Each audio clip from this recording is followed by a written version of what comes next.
Hello everyone, कैसे हैं आप सभी। आज के इस वीडियो में हम बात करने वाले हैं चैप्टर 1 वैद्युत आवेश तथा वैद्युत क्षेत्र के नेक्स्ट टॉपिक की। आज का टॉपिक है वैद्युत द्विध्रुव की निरक्षीय स्थिति में वैद्युत क्षेत्र की तीव्रता। पिछले वीडियो में हमने पढ़ा था वैद्युत द्विध्रुव की अच्छी स्थिति में वैद्युत क्षेत्र की तीव्रता का व्यंजक। आज हम पढ़ेंगे वैद्युत द्विध्रुव की निरक्षीय स्थिति में वैद्युत क्षेत्र की तीव्रता का व्यंजक। अच्छी स्थिति में वैद्युत द्विध्रुव के अक्ष पर कोई बिंदु लिया गया था। यहाँ पर निरक्षीय स्थिति में वैद्युत द्विध्रुव की निरक्ष पर बिंदु लिया जाएगा और जिस पर वैद्युत क्षेत्र की तीव्रता का व्यंजक स्थापित किया जाएगा। इसके लिए हम मान लेंगे, माना कोई वैद्युत द्विध्रुव होगा जिसका मध्य बिंदु O होगा, और चूंकि हम नहीं जानते हैं कि वैद्युत द्विध्रुव की निरक्ष क्या होती है, तो आइए हम आपको बताते हैं। वैद्युत द्विध्रुव की निरक्ष वैद्युत द्विध्रुव के मध्य बिंदु से ऊपर की तरफ जाने पर मिलेगी, यानी कि वैद्युत द्विध्रुव के मध्य बिंदु से ऊपर की तरफ दूरी लेंगे, वहां पर कोई बिंदु लेंगे तो वो उसकी निरक्ष पर बिंदु कहलाएगा। तो वैद्युत क्षेत्र की तीव्रता निकालेंगे वैद्युत द्विध्रुव की निरक्षीय स्थिति में इस वीडियो में हम। तो आइए शुरू करते हैं। सबसे पहले हम मान लेंगे, माना एक वैद्युत द्विध्रुव AB है जिसके बिंदु A पर -q कूलम आवेश तथा बिंदु B पर +q कूलम आवेश रखा है तथा इस द्विध्रुव के बीच की दूरी 2L है। माना इसका मध्य बिंदु O है और O से R मीटर की दूरी पर एक बिंदु P है जिस पर वैद्युत क्षेत्र की तीव्रता की गणना करनी है।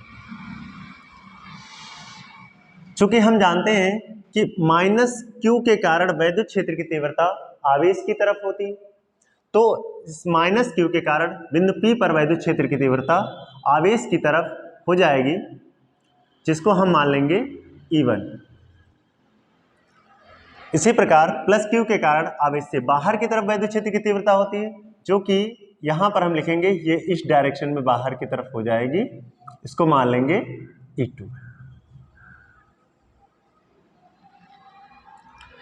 साथ में हम देखते हैं कि यहां पर एक ट्रायंगल बन रहा है, राइट एंगल ट्रायंगल, ठीक है। उसी प्रकार से इधर भी एक राइट एंगल ट्रायंगल बन रहा है। चूंकि इसका ये मध्य बिंदु है तो जो कोण यहां पर होगा उतना ही कोण ये होगा, तो इसको हम मान लेते हैं कि ये थीटा है, तब यह भी थीटा हो जाएगा।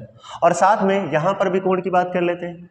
इसके लिए हम AB के समांतर एक रेखा खींच लेंगे जो कि बिंदु P से होकर जाएगी, चूंकि हम जानते हैं कि जब दो समांतर रेखाओं को कोई तिर्यक रेखा काटती है तो उसके एकांतर कोण आपस में बराबर होंगे। तो ये कोण इस थीटा कोण के एकांतर होगा, तो जब ये थीटा है तो ये भी थीटा हो जाएगा। और साथ में ये कोण थीटा है तो इसके एकांतर ये कोण भी थीटा हो जाएगा। और ये कोण थीटा है, ये इसके शीर्षाभिमुख है, इसलिए ये कोण भी थीटा होगा। अब इस प्रकार से कोण लिख लेंगे। तो यहाँ पर वैद्युत क्षेत्र की तीव्रता निकालने के लिए हमें यहाँ पर इसके अवयवों में से विभक्त करना होगा। किसी भी बिंदु पर जो उसके अवयव होंगे, जो कंपोनेंट होंगे, वो दो होते हैं, एक कॉस थीटा और एक साइन थीटा। क्षैतिज अवयव जो होता है वो कॉस थीटा होता है और जो ऊर्ध्वाधर अवयव होता है वो साइन थीटा। आइए बताते हैं किस प्रकार से कौन सा क्षैतिज होगा और कौन सा ऊर्ध्वाधर होगा। तो जब इसको इसके कंपोनेंट में डिवाइड करेंगे तो जो थीटा से जुड़ा अवयव होगा वो हमारा क्षैतिज अवयव होगा, जिसे हम लिख सकते हैं कॉस थीटा से। क्षैतिज अवयव कॉस थीटा से लिखा जाता है, तो यहाँ थीटा से जुड़ा अवयव होगा कॉस थीटा, तो इसके लिए हो जाएगा, इस थीटा के लिए हो जाएगा ये E1 कॉस थीटा इस डायरेक्शन में, E1 cos theta, cos theta.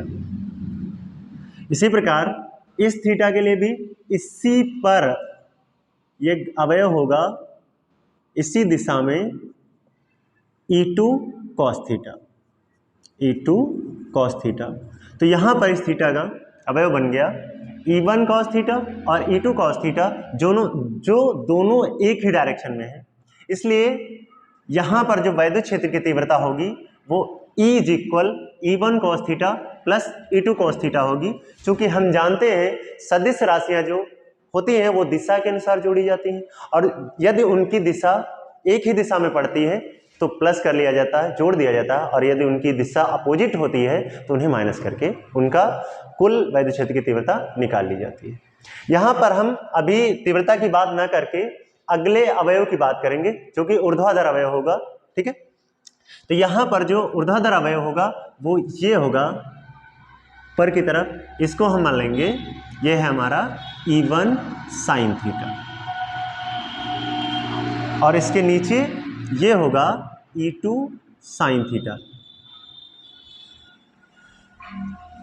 चूंकि ये E1 sine theta E2 sine theta के विपरीत है, एग्जैक्ट अपोजिट है, ये दोनों एक दूसरे को कैंसिल कर देंगे। कब?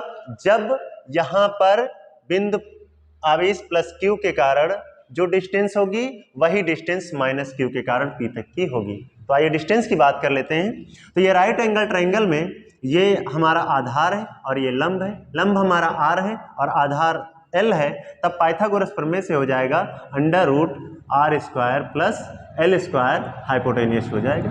इसी प्रकार से उतने ही डिस्टेंस इधर भी है, इधर भी L है और इसके लिए R है, तो इसके लिए भी ये हो जाएगा under root R square plus L square. हमने देखा दोनों डिस्टेंस आवेशों की बिंदु P तक की सेम है, इसलिए ये जो होंगे E1 और E2 होंगी, ये तीव्रताएं सेम आएंगी और साइन सेम होने के कारण ये दोनों एक दूसरे को कैंसिल कर देंगे। यहाँ पर वैद्युत क्षेत्र की तीव्रता जो कुल तीव्रता आएगी वो होगी E equal E1 cos theta plus E2 cos theta, क्योंकि ये दोनों एक ही डायरेक्शन में है। तो सबसे पहले हम E1 और E2 के मान निकाल लेते हैं। चूंकि हम जानते हैं बिंदु आवेश के कारण वैद्युत क्षेत्र की तीव्रता का व्यंजक E इक्वल 1/4πε0 Q/R स्क्वायर होता है। सो यहाँ पर माइनस Q के कारण बिंदु P पर वैद्युत क्षेत्र की तीव्रता का सूत्र लगाएंगे, तो आ जाएगा E1 equal 1/4πε0 Q/√R square plus L square का होल स्क्वायर। चूंकि यहाँ से माइनस Q से P तक की distance under root R square plus L square है, स्क्वायर रूट को कैंसिल कर देगा तो हो जाएगा E1 equal 1/4πε0 Q/R square plus L square. इसको इक्वेशन 1 डाल देंगे। इसी प्रकार प्लस Q के कारण P पर वैद्युत क्षेत्र की तीव्रता होगी, चूंकि डिस्टेंस भी सेम है तो हम एक ही लाइन में लिख लेंगे E2 equal 1/4πε0 Q/R square plus L square. Equation 2, चूंकि दोनों की डिस्टेंस सेम थी इसलिए सेम इलेक्ट्रिक फील्ड इंटेंसिटी यानी कि वैद्युत क्षेत्र की तीव्रता प्राप्त हुई है। अब यहाँ पर बिंदु P पर कुल तीव्रता निकालेंगे, तो बिंदु P पर कुल तीव्रता तो हमने आपको बता रखा है कि यहाँ पर होगी E equal E1 plus E2, तो E equal E1 cos theta plus E2 cos theta. चूंकि ऊर्ध्वाधर घटक यहाँ पर कैंसिल हो चुका है तो कुल तीव्रता E1 cos theta plus E2 cos theta ही होगी। समीकरण 1 व 2 से E1 और E2 के मान रखेंगे तो हमें प्राप्त हो जाएगा E equal 1/4πε0 Q/R square plus L square cos theta, plus का ये प्राप्त होगा 1/4πε0 Q/R square plus L square cos of theta. चूंकि दोनों मान सेम है, जैसे x plus x is equal 2x होता है, वैसे ही ये क्या हो जाएगा 2 into 1/4πε0 Q/R square plus L square cos theta. और 2 को मल्टीप्लाई में लिखना है तो हम कहीं भी लिख सकते हैं, तो हम Q के साथ में लिख लेंगे, तो E इक्वल आ जाएगा 1/4πε0 2Q/R square plus L square cos theta. अब यहाँ पर cos थीटा की वैल्यू रख लेंगे, चूंकि ट्रिग्नोमेट्री में हम जानते हैं cos थीटा इज इक्वल होता है आधार बटे कर्ण, आधार बटे कर्ण। तो यहां पर आधार हमारा है L और कर्ण यानी क्या है under root R square plus L square, इसलिए cos थीटा इज इक्वल हो जाएगा L upon under root R square plus L square. यहाँ पर मान रख देंगे इसका, तो आ जाएगा E is equal 1/4πε0 2q upon r square plus l square into l upon under root r square plus l square. अब इनकी मल्टीप्लाई करवाएंगे, क्योंकि हम जानते हैं कि रूट का मतलब होता है इस मान की पावर आधी है, और ये भी साथ में जानते हैं कि यदि आधार समान होते हैं तो गुणा में घातें जुड़ती हैं। तो यहां पर R square plus L square है और यहां पर भी R square plus L square है। यहां पर कोई पावर नहीं लगी, इसका मतलब एक पावर है, और यहां पर रूट लगा, इसका मतलब आधी है। तो इनकी जब मल्टीप्लाई होगी तो एक और आधी 1.5 यानी कि 3/2। 1.5 को हम कैसे लिख सकते हैं, हम सभी जानते हैं कि 3 का आधा करेंगे तो 1.5 ही आएगा, यानी कि 3/2 लिख सकते हैं। यहाँ पर एक पावर है और यहाँ पर ये आधी है, तो गुणा में घातें जुड़ती हैं, तब ये एक और आधी 1.5 आएगा, जिसको हम 3/2 लिख सकते हैं। तो E is equal 1/4 pi epsilon not.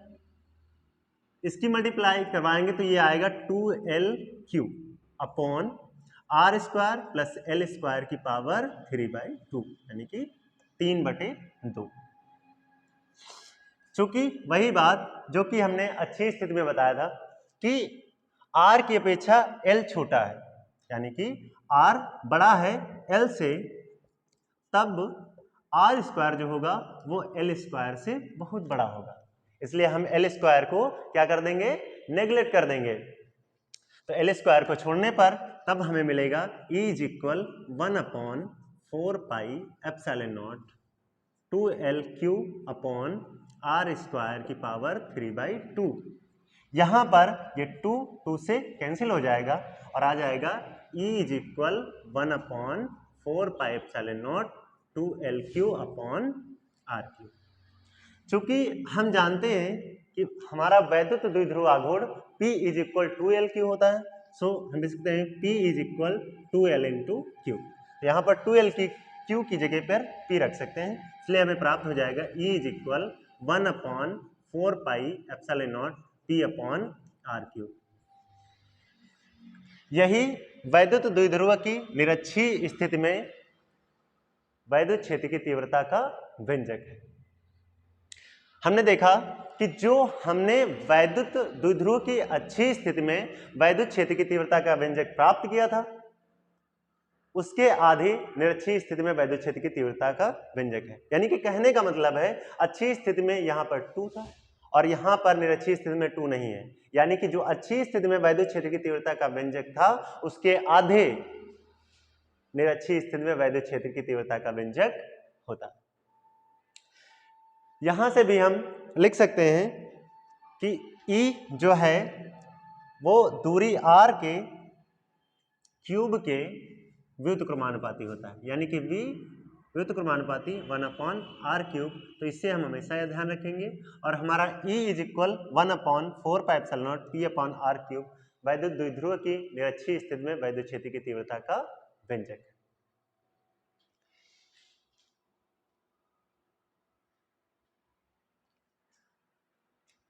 Hello friends, संभवतः आपको वीडियो अच्छी लगी होगी। तो फ्रेंड्स, हम अगले वीडियो में अगले टॉपिक की बात करेंगे, और जो बहुत ही अच्छा टॉपिक होगा, संभवतः आपको आज से सभी वीडियो से ज़्यादा अगली वीडियो में मजा आएगा। तो तब तक के लिए take care and good bye.